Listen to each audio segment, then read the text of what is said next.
Right then, chaps, welcome back to episode 62 of the Lifted Lifestyle Podcast.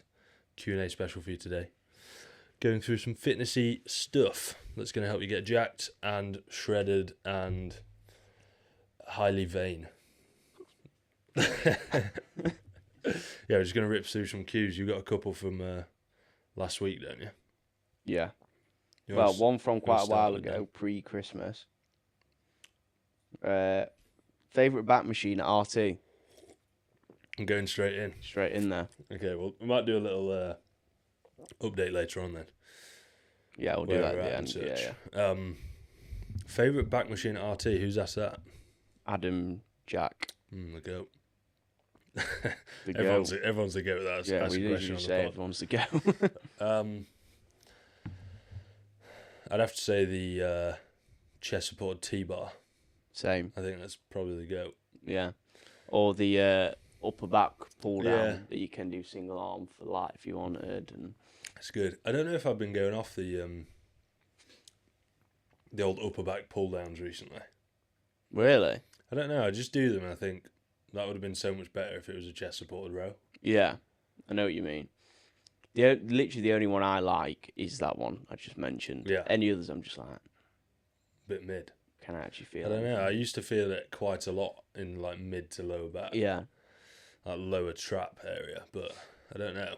I think with your upper back pull downs, you better to just not like deep it Yeah. and just sort of go for it. You know how you were saying the other day, you were just a little bit more upright, just sort of Yeah. went for it, and it felt really good. I think maybe the name of an upper back pull down suggests that it should only be hitting Be your upper back, yeah. But actually, it's probably just a lat pull down that's kind of involving other stuff Yeah. as well.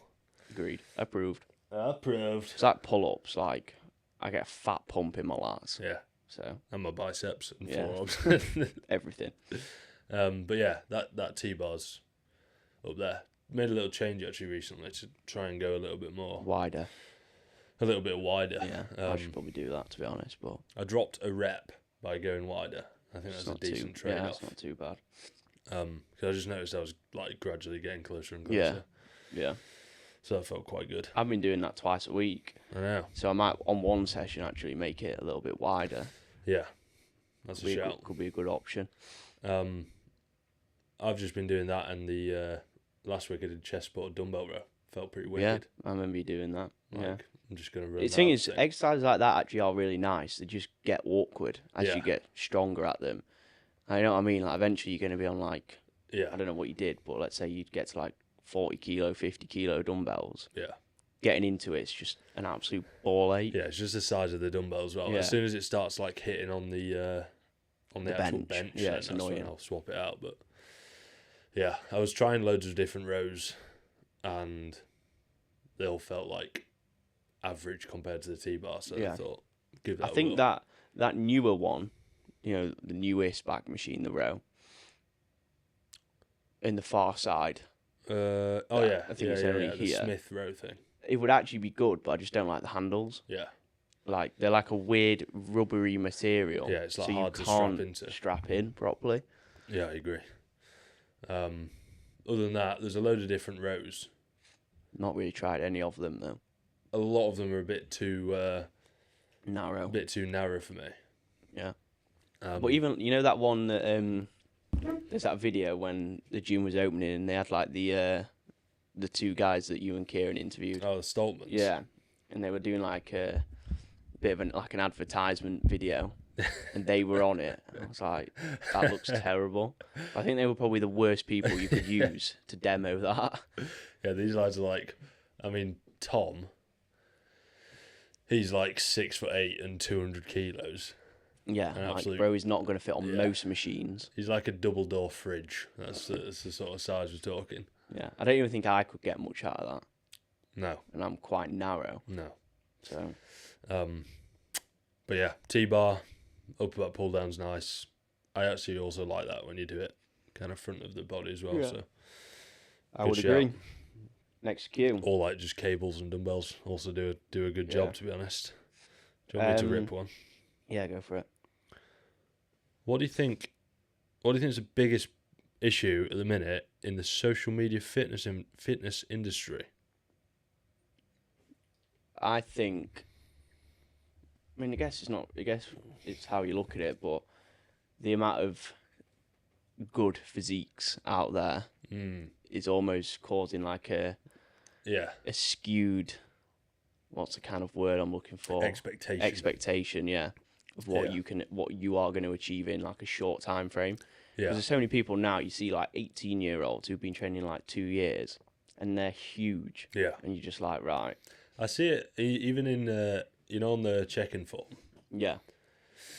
On a week-by-week basis, the vast majority of the time, people won't select like, unreal progress this week.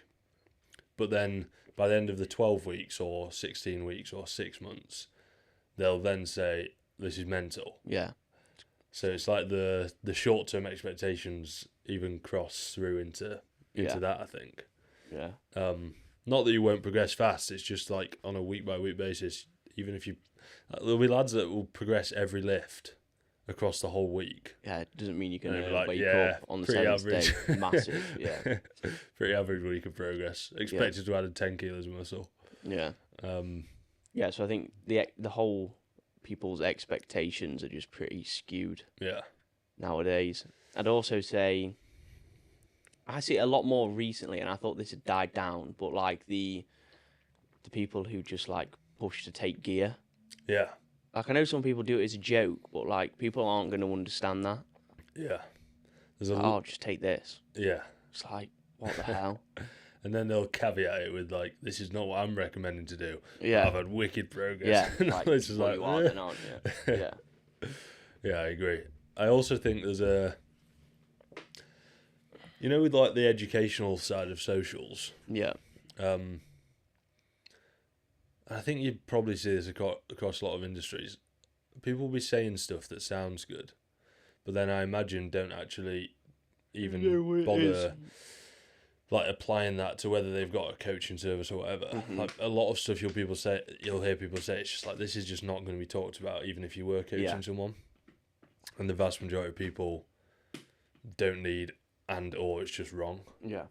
Like there's a reason why certain people within the coaching industry will get really good results, and it's not a complicated thing. No, they're just good at getting the people doing the basics. Yeah, and it doing it well. Being really good at programming helps, and having a good amount of knowledge on the nutrition side helps. But that just creates the plan. Yeah. Like if you were recommending one thing for people to do, it'd be like get a training program. Yeah. And have a nutritional plan. Yeah. So if you were making content for like impact, I mean, you'd be saying that every time, but no one would watch it because it doesn't sound fancy. But like, I guarantee you, if you're watching this, you probably don't have a plan. Yeah, it's as simple as that. And it's a pretty good starting I think as well with people, the content you see now is like people looking like way too much into the minutiae rather than doing what you've just said. Yeah. Like actually just have a plan and stick to it and do it. I even think for people that are like advanced. And I've done this before, looking at all the sort of stuff that looks quite interesting. Yeah. And like, I'm going to apply that to my next session. Looking at like, I don't know, some shoulder depression while you're doing some sort of, whatever it might be, some sort of pull down. Yeah. And it's like, well, if you just focus on what's actually going to move the needle, it's probably going to be way more beneficial. You keep sacking off meal 4, so start eating that. Yeah. Yeah, it's not like rocket science, is it? Yeah. Really. So yeah, drill in the basics, and that's like probably going to take you quite a long time to actually get to the level that you want it to. Yeah. Yeah. Anything else you can think on? Can't remember what the question was. Social media, fitness. I don't think so. I think just like I say, drive home the simplicities of training and nutrition first. Do the things that are gonna like move the needle the most. Yeah, you're not gonna build a house without foundations, are you, man? So. Yeah. Next cue. Okay. Why physique development and not a performance-based angle of training? That's from James Taylor. He was on the pod. If you haven't watched that pod, go and watch it. It's quite good. What, is he asking us why we mostly train for physique? Yeah, I'm guessing so. He just put why physique development and not a performance-based angle of training. I think this is a pretty simple answer for me. You want to look good. Yeah. My goals are physique orientated. Yeah. So I'm going to work my programming and everything, nutrition, around that. Yeah. It's pretty simple. I think for me, it's like, well, the reason I got into this game wasn't because I was thinking, let me start because I want to get really good at running. Yeah. I was like skinny and small and weak. Yeah. So obviously that's transpired into like 9 years later, still doing the same thing. Yeah, I think you just get used to doing that. Yeah. I think as well, like, enjoy. From an actual training perspective, that's how I enjoy training, how we train now. Yeah. And like progressing in the gym, things like that. I get enjoyment from that. I'm not saying I wouldn't get enjoyment from like running and high rocks like style sessions, but I don't think it would give me the same enjoyment as the style of training we do now does. I think most of the time people enjoy doing what they're quite good at as well. Yeah.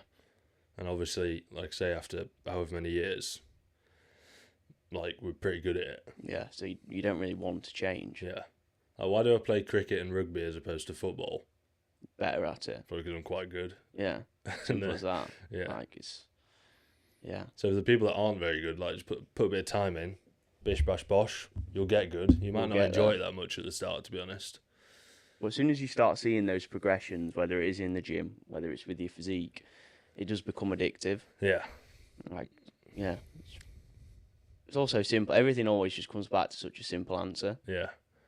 I don't know. I think there probably is a point where I might do some more like cardiovascular 100%. performance stuff. But I want to get my physique to a certain point first. Yeah. And I think still, even when I get to that point, my training will still be heavily biased around what we do now. To be honest, it's probably more of a like priority thing as well. Yeah. If for some reason the days were twice as long, then I'd probably do a run or do some more something. stuff like that. Yeah. But like, let's say I wanted to get really good at running, that would mean probably pulling back on at least one, probably two of my sessions at the minute. A week, yeah. Which would then be putting, certain things on the back burner which I don't want to do. So yeah, it's just a priority thing.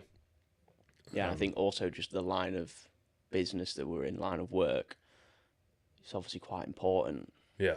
To look good yourself and also just lead from the front. Yeah, I think there's showing that you can do what you need to do to get in shape. There's definitely a level of like baseline fitness that you do need. Yeah, obviously, you can't just be like walking upstairs being absolutely gassed. Yeah, I think if you're a PT or a coach that's like horrendously unfit, then that's probably there's something going wrong. Probably not great. It's like that woman PT, the one that blew up a little bit, who Joe Fazer did a video with. Yeah, I think so. Yeah. It's just like I just think it's a bit daft.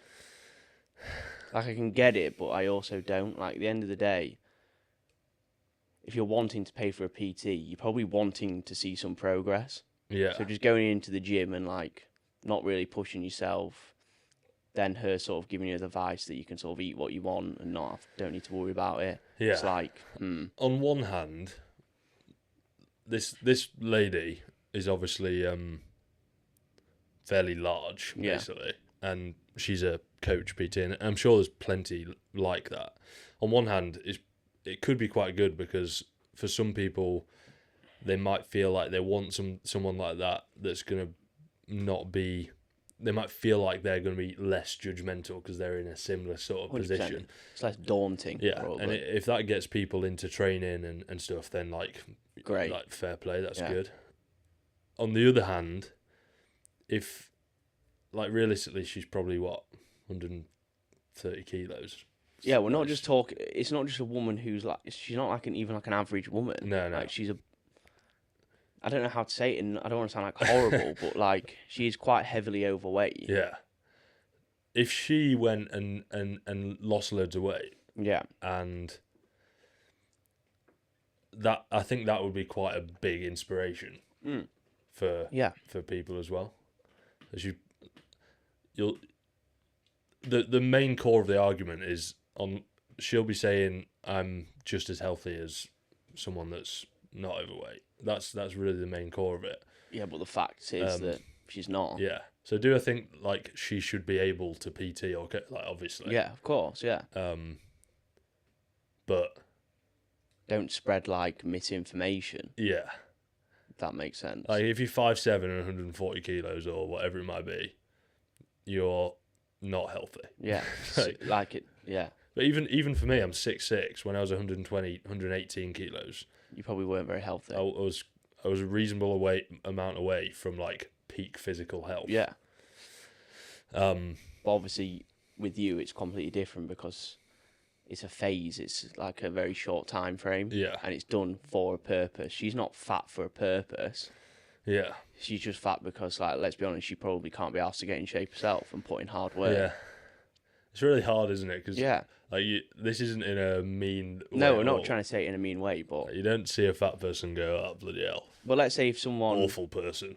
the obviously. beneficial side I can see is if someone was overweight, wanted to start getting into the gym, Yeah. wanted to understand how to train or get some like basic knowledge, but didn't want to go with someone like us, for example, because she might feel intimidated Yeah. or whatever, then yeah, it probably is quite a good thing. Yeah. If it's going to get you started and get you doing something, Yeah. because at the end of the day, like doing something is obviously better than doing nothing. Yeah.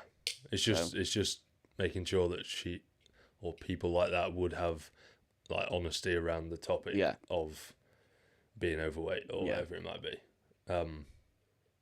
Like it's not good. Yeah, But exactly. you can even go on the other side though. Like if you're 110, 115 kilos and you're jacked and you've got loads and loads of muscle, that's also probably not very good. Yeah, Like from a health perspective. So it does go both ways. But I think the difference is you don't see bodybuilders on gear that are really, really big no, saying, "Oh, this is like really healthy for me." no, yeah, because they know it's not. I Like a think lot that's of the them will difference. just be honest and be like, "Yeah, I'm Yeah. probably absolutely tanking myself here." Yeah. I think that's kind of the key. Like I'm sure if we got Josh back on the pod Yeah. right now, peak off season, heaviest he's ever been, Yeah. I'm sure he'd probably say, "No, I'm not healthy." Yeah. Yeah. This isn't peak health. So yeah, Don't know how we got onto that. What was it? What was even the question? why do we train for like a Oh yeah. physique rather than performance? Yeah. And I think we do still. For me, I get like those performance wins. We still have those from Yeah. training, so it's not like you're really missing out on seeing progress on that sort of front. Yeah.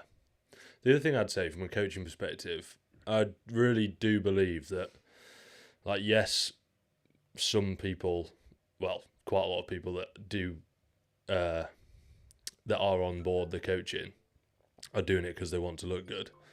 But, like, all the stuff that you are doing, building muscle, getting stronger, eating well, etc., ticks a lot of boxes Yeah, outside 100%. of that.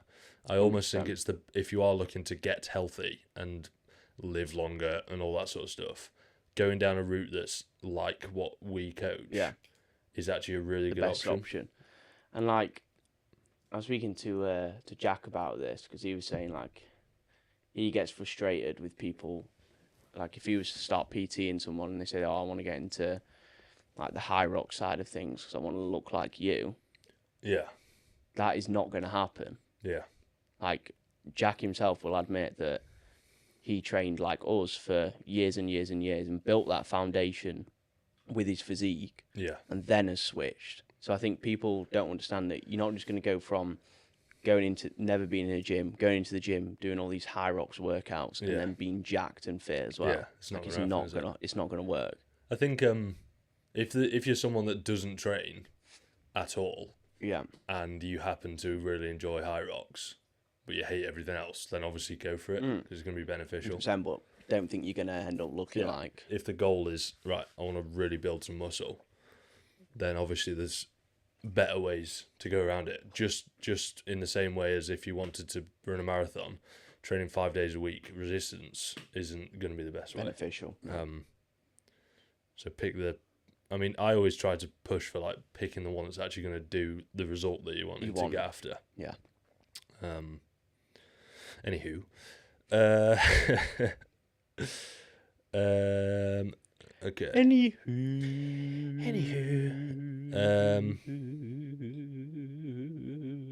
Quick A to D tier of delt exercises. If you want to get freaking wedge, like a Dorito. It's a good idea to do some delts. Do your quick fire, and then I'll give mine. A to D. Yeah. A, dumbbell lateral.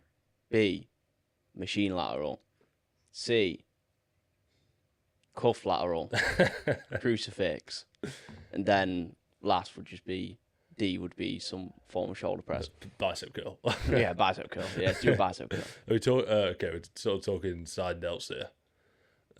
Yeah, but I have just hear me out. If we were looking for that Dorito shape, we would probably be prioritizing side delts. Yeah. So for me, a shoulder press would be. That's why it's in D tier, because it's not going to give you that fucking dense too much. Yeah, I would go. In personal opinion, your favourites. Personal favourites. Cuffed, lying lateral. Yeah. Crucifix lateral raise, whatever you want to call it. C would be my A. B would be a machine lateral if it's a decent one. C would be a dumbbell lateral. Although I did it the other day, my delts were written off. Yeah, exactly. So sore. That's what I mean. D, I'll give like a reasonably decent one. What was inside delt? Yeah. If it was just outside delts, my D would be a single arm cuff lateral. Oh, it just takes ages. Yeah, and I just don't feel anything. Yeah, just takes ages. Maybe like an upright row.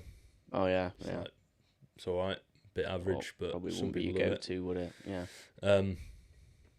Yeah, I think with laterals, as long as you're giving it one of them, probably going to be fine with something, then it's going to be good. I think the choice massively depends on the rest of your programming. Yeah. I think if you're thinking like what actually should be the best, probably would be a lying cuff lateral. Yeah, textbook. On paper, it should be the best. Yeah. But then like I get quite sore from that. Yeah. So like my programming at the minute, for example, that Saturday session I've just added in, I've done a dumbbell lateral in that because I'm training them again on Monday. Yeah. So that's because it's obviously not training in that stretch position that much. Pretty good idea to do that. 48 hours before I train them again. Yeah. But then on the Wednesday. Wednesday. I've got quite a long time until I train delts again. So then I obviously smash them with some more stretch biased work. Yes. So yeah, kind of. I haven't actually been doing any cable cuffed stuff recently, but I am going to start. Machine lateral and dumbbell. I've literally just switched between the two. Yeah. Start with one session, do the other second. Yeah. And then vice versa. But I am going to put a like a lying cuffed in. Yeah. I just don't enjoy it. But it's obviously going to be quite beneficial. So. You used to love it though, didn't you? Yeah, I used to connect so well with it. You know when we used to do it at like Bawtry? So I think even Rotherham, it felt unreal. You used to have the bench quite a lot further back. Yeah. Than at least compared to me, the other I've day. noticed with a lot of movements, if I set it up to the point where it's going to drop off like massively in the short, I just end up feeling nothing. Yeah. It's like, bit of a balance. Am I deep in it too much in terms of feeling? But like it is generally sometimes to the point where I'm like, have I even trained my side delts? And then I'm like, okay, something's clearly not right. Yeah, whack it in, but try it a bit further back and see what happens. Have you got another? My one's off IG. Should probably put one on this morning.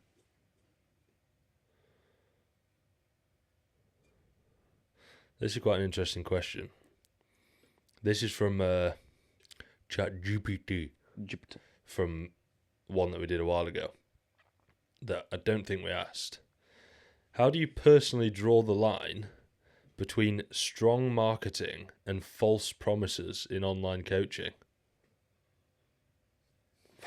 Why are you pulling that face? I don't know how to answer the question. I think the question is basically saying, like, I mean, you'll see it in loads of industries, but I get in my messages all the time, like, Yeah. hey, bro, Right. do you need an appointment setter? I can add $5,000 a week to your business in 3 hours. Yeah. I bet you can, mate. Yeah, That's just obviously cap. a huge lie.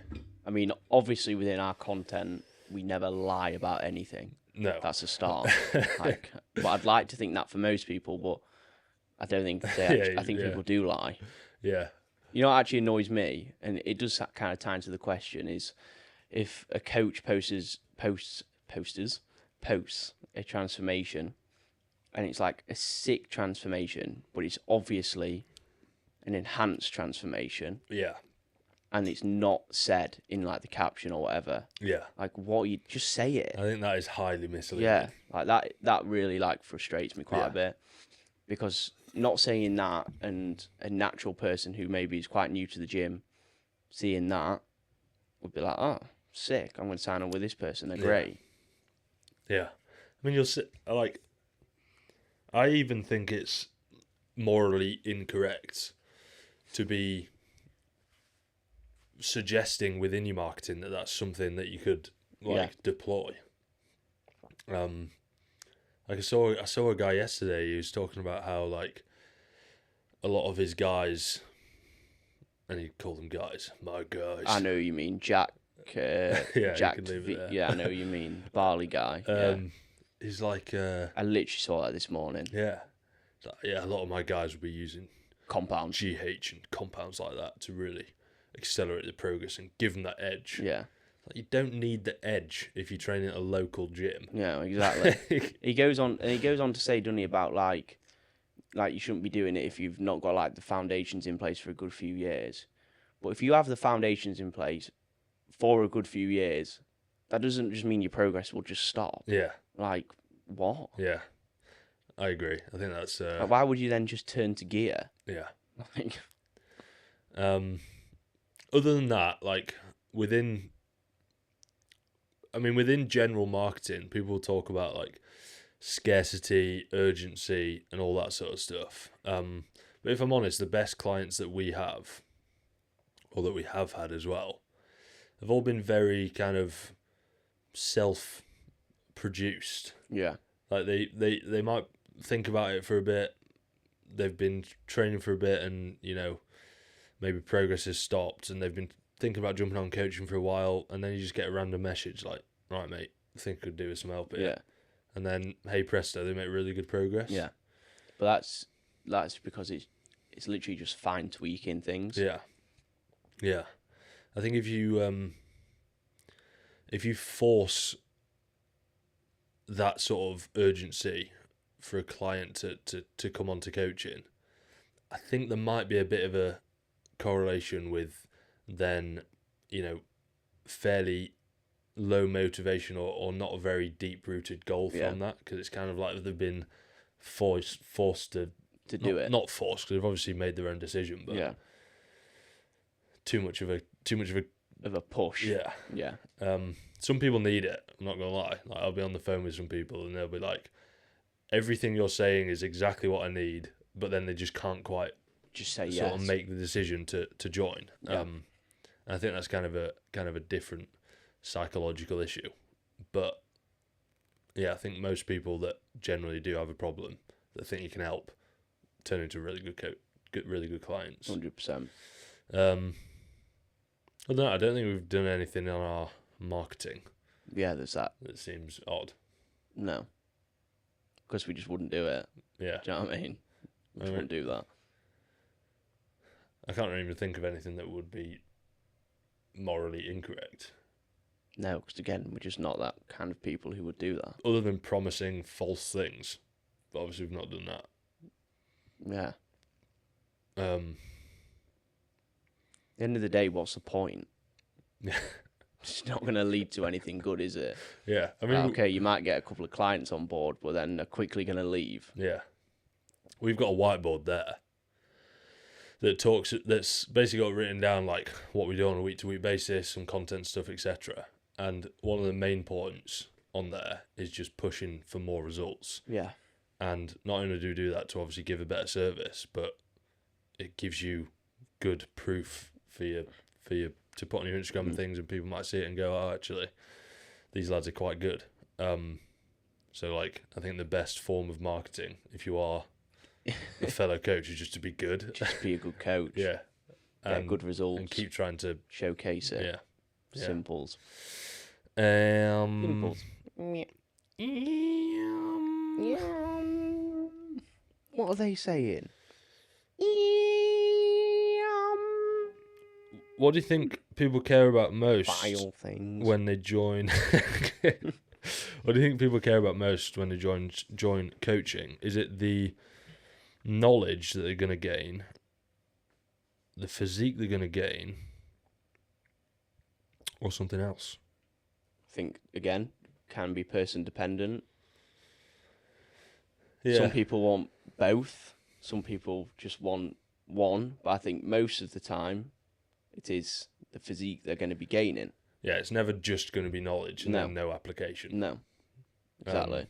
Some people aren't that bothered about learning; they just want to like be told what to do and do it. Yeah, and there is literally nothing wrong with that. That's what you're paying us to do, and we will do that. And then some people want to learn, and like for those people, I just try and encourage. Like, I can't just spurt knowledge. Like, oh, by the way, mate, here's some random. Yeah, there's got to be something. It's got to actually apply into their check-in or message that they've sent, whatever it might be. Yeah. So yeah, just try and like encourage specific questions. Yeah. Get them to ask things that they're generally curious about. Yeah. And then whenever I make a change, try to actually just give some rationale behind it. Explain that. Yeah. But like some people have said to me, "Oh, mate, just crack through my check-in, tell me what I need to do." That's it. Yeah. Although I think there is an aspect in terms of the application of the changes you make. There's an aspect of the person needing to understand what it is that you're actually talking about so they can see the point of doing it. Yeah, definitely. Because you can't really just say, oh, mate, just sleep more, because they're probably not going to do it. They need to understand why that's going to benefit. Yeah, or also why what they're doing at the minute is going to be negatively affecting stuff. Yeah. That's usually a bit more of a motivator. Yeah. If you see people sleeping 5 hours a day and you say you are not going to grow any muscle doing this, they're obviously going to then go, "All right, I need to probably sort this out. Probably get my act together." Anything else? No. Pretty basic question. How long have we been on for? 36. Let's do one more. Yeah. Vile things.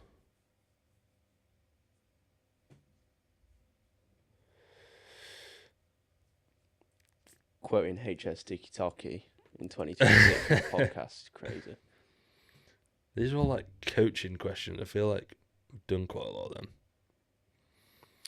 them.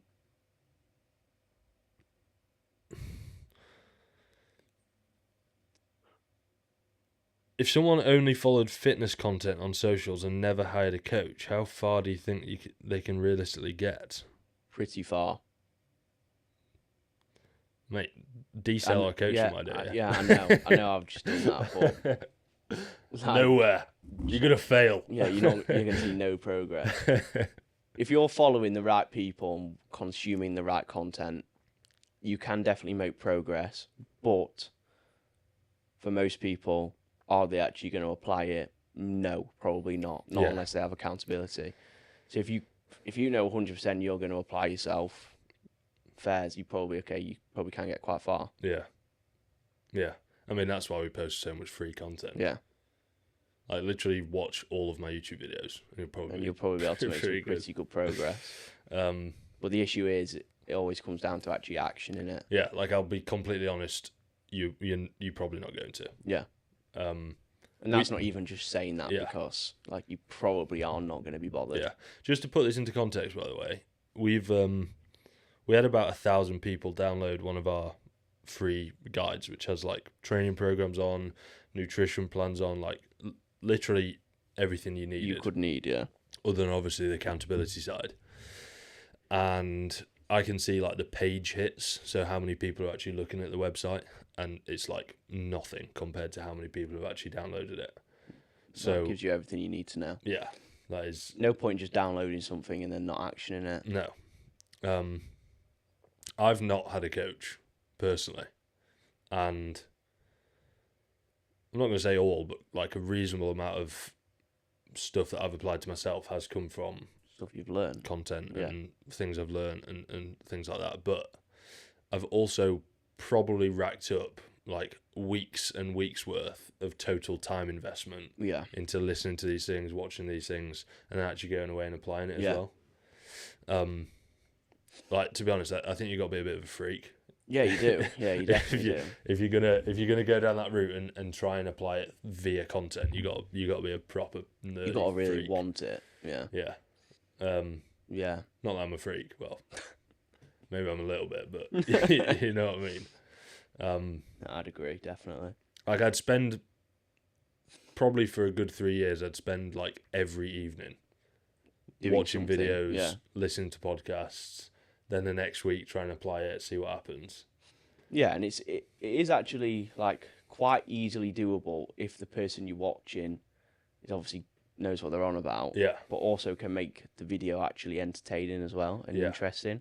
yeah, Like I bet you've probably like when we first started, we'll have learnt a lot from people like Josh Bridgman, Joe Brightman, and it might literally just be a training video, yeah, but within that training video, they are telling you things that are gonna yeah, help you with your own progress. So, yeah. I think I've got like a selection of people that have kind of all been worth kind of different things. yeah, definitely. I sort of started off with Jeff Nichols, and that was mostly around, I'd say, like programming, training frequency, all the kind of foundations. Unfortunately, he's kind of gone off that a bit recently. He's talking about like really niche stuff. anymore. But yeah, like real foundations was there. I mean, even before that, like Athlete X. Yeah, I did waste a lot of time doing some some bollocks. yeah, but at least it got you into yeah, that got me doing into training. it. Yeah, really. exactly. And then, like you say, Bridgie, watched him a lot. That was like training intensity and sort of an introduction into the biomechanics side of things. And then, like, starts getting really niche with Yeah. like the muscle mentors. Then it's paying for education. Yeah, Then that obviously led me all the way to here. So, yeah, finding the right people. I think a lot of it as well is just like trial and error with yourself. Yeah, Like, just be your like own experiment. yeah, Just start training. yeah. It's not a bad place. Do you know what I mean? But like, Yeah. just go to the gym, train, Yeah, see what happens, see what you like, see what you don't like. yeah. I mean, Look even at from some the good advice people. you do get, I found a program that I wrote for myself not that long ago, and I wrote it like when I started following Mike Israetel. Yeah, I thought the like maximum recoverable volume was like the gospel of yeah, it's like of everything. everything. So I wrote this program. It was like 20 because his whole thing back then was, right, 6 sets a week is the minimum amount you need to grow, or to maintain whatever it might be. 20 sets a week is usually like the maximum per muscle group that you can do. So I thought, right, I'll just like maximum everything. Yeah, I'll just go 20 sets, everything. So I remember doing this program. I was racking my brain like, how does this fit? Like, this is impossible. But I wrote this massive program, 20 sets for everything, and obviously I ran that for a week and quickly found out that that's not quite. You are cooked. Yeah, it's not quite the right thing to do. So a lot of trial and error, really. Yeah. Isn't there? Hundo P. But yeah, just apply stuff, apply it, and if you want to fast forward that, at the end of the day, it's just a time equation. So if you don't want to put in the hours, then you should get a coach. Yeah, spend a bit of money. Yeah. But Save a that bit will of time. probably like accelerate your progress massively. Yeah, And you don't like that mental fatigue of like thinking, oh, is this right? Is this wrong? Whatever. yeah, It's just taken away. yeah. It's a question of like doing the right thing at the right time. Yeah. It's kind of like doing it by yourself. It's like trying to find the answer to a question you don't actually know, Yeah. which is why it takes so long. But obviously, someone that's done it for ages is going to be able to see Yeah, that no. really Yeah. quickly. So yeah, Sick. Pod Dunsky. Yeah, I'm quite near the outside today, aren't I? Yeah. I realise. I hope I've not been sat like. Don't think you have. Oops, think you've been right. Do you want to do a little prep update? Oh yeah. Then we'll Can cut do. it off. What day are we on? I am 2 weeks in. One. He's in the trenches, basically. Deep in the trenches. Yeah, I'm 2 weeks in, and it's easy. Simple. Everything is going very well. Training is actually the best it's been. That's good. Strongest. I'm obviously still progressing everything, which is nice. Nutrition's just sound. I mean, it is low, but it's fine. Like, I had no appetite anyway. Yeah. So now I've just got like a bit of an appetite. I can't really think of any point in the day where I've been like, oh my God, Yeah. I'm so hungry. Yeah, everything's going well. Good. 3 kilos down. Body weight started dropping. Then. Yeah, That's good. especially this week. So yeah, everything is moving very, very, very well. Cooking. Did you have to make a change to Nope, get the body weight moving? nope.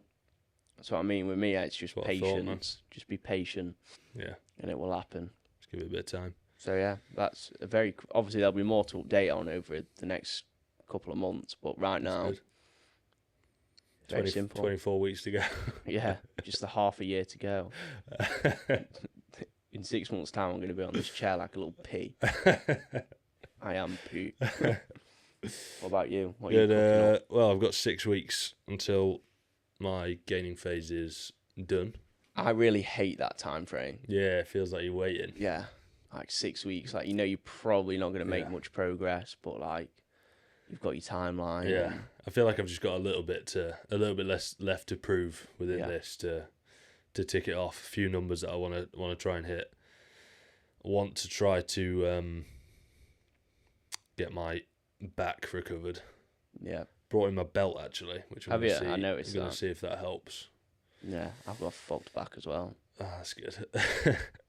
Oh, So yeah, I'm gonna try and sort that out and just trying to kind of finalize the last stint of programming to make sure everything's good to go into the start Into of the the diet. diet. Really. Yeah, I think that probably is your main issue at the minute, isn't it?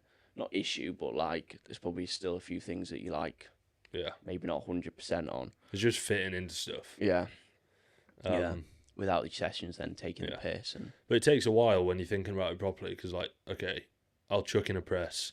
First week, I'm not expecting it to feel amazing. yeah, Second week, third week, I progress it. Fourth week, it's like a month. Yeah, it's like a month Yeah. till you actually know, like, Yeah. okay, is it actually beneficial? and fourth week, I might, I it feels a little bit awkward on the shoulder or whatever. Yeah. That's when I'll swap it out. So I'd say the only downside of this recent gaining phase has been obviously training out of this new gym. It's been quite a while now, but I've not been like 100% certain on What movements? that machine's good, that machine's not. Yeah, that's the only downside with here compared to Rotherham is, there's definitely going to be a handful of equipment you're going to get on with Yeah. multiple variations as well. Yeah. Yeah. I think the arm stuff's dialed in, the leg training's dialed in. The back stuff's pretty good, but a few changes. And then the pressing stuff, I think I've just got to a point where I'm pretty happy. Yeah, good. It's just an incline press that I need, man. Have you been using that one in the far side? No. Didn't like it. It hurt No. my shoulder. See, I did, but then that's what ruined my shoulder, so Yeah. I'm never using that again. Then I was using the Smith, but then didn't really like it. Yeah. Feeling a bit sticky. Oh, I actually made some programming changes. So on both my push and arms days, I was doing the Smith and the shoulder press machine, Yeah. swapping them around in the session order and then changing the rep ranges slightly. But I think my shoulder is fine. That's good. I think it's completely fine. So on my push and arms on Saturday, I've put in the flat press. The one that I really like. That I don't know one? if you, I don't know if you like it or not. But My elbows hit the thing on the back. Oh, that's good. So yeah, I've put that in, and I've also put a fly in. Cooking, which one are you... I don't know yet. I want to do a just like on a cable with a bench, but it's just progressing it without having 2 gym pins. Yeah. It almost gets a bit annoying. So I Yeah. might just use the pec deck, Yeah. see how that feels. Have you tried the plate loaded one? No, I actually quite like it. I'll give that a go. I keep forgetting that's there. You just gotta like sort of open up a bit, Yeah, because if not, you end up like this. Like that. But if you kind of open up your hand, like press through the the palm. 4th and 5th finger, or 3rd and 4th finger. don't have 5 fingers actually. But yeah, Yeah, I like it. Anywho, thanks for watching the pod. See you for episode 63. jeez. Need to message some people to get guests, so that'll be happening. We have got a couple that we have asked. Yeah. We've got Jack, who would come on. Well, no offense to Jack, I don't really know what we'd talk about. High It'd be rocks similar stuff. to James's pod. There was also Remy and Ruby who messaged me Yeah. saying they'd like to come on, Yeah. which would be good, but they're quite heavily bodybuilding. Yeah. Well, I mean, they're both IFBB pros, so maybe get a good insight. Yeah. We just need to decide. And we have got 4 mics now, Yeah. Quad mic'd up. so we could have 2 guests on. Then we'll get RT on. Yeah, RT. And his kid can have the other mic, actually. Yeah. Daddy, Daddy. why are we sat on a podcast? So yeah, let's we'll chef it up over the next 10, 20 episodes, something like that. Yeah. Closing in on the 100. See ya. Have a good day. Goodbye.